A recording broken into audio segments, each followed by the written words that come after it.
Hi everyone, it's really lovely to get the opportunity to briefly share a thought that has been really challenging me lately.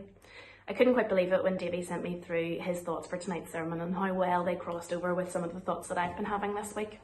So hopefully through the words spoken tonight and the songs that I've picked for us to share in after, they'll speak to some people and challenge us. I don't know about you, but recently with everything that's been going on, I've got quite a bit more time on my hands than I have ever had before.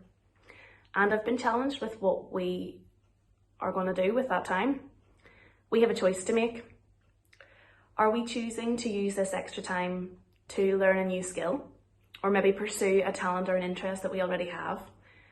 Or are we taking time to read those books on the top shelf that we've always wanted to read but never really got round to doing it?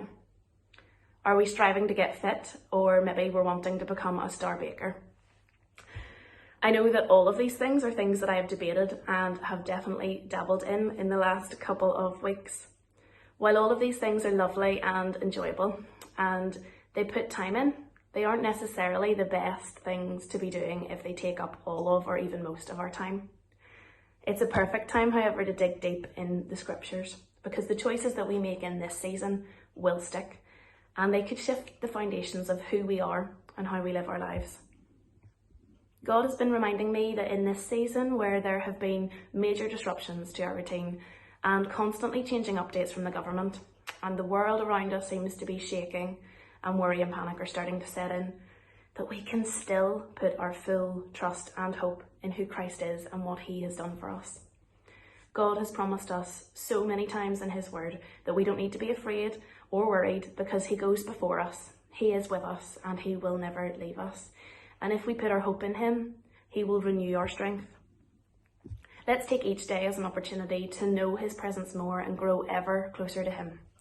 You can see the signs of his presence every day. I can see it when the sun is shining outside and when the birds are singing in the morning, and when I remember brief lines of worship songs that declare his truths and promises. These signs encourage me that he is ever present and that I don't ever need to be afraid, that I can trust him and that he will be with me. Why don't you remind yourself of how he has supported you in the past? Deuteronomy 33:27 says, "The eternal God is your refuge, and his everlasting arms are under you." I love this verse because it shows a very visual image of God carrying us and the weight of our worries, doubts, fears, responsibilities, and our cares, and them all being as light as feathers to him. Each morning when you get out of bed, actively choose to say to him, "God, I trust you." And on those mornings when it's a little bit harder to do that, choose to ask God to help you to trust him. We're going to worship together now.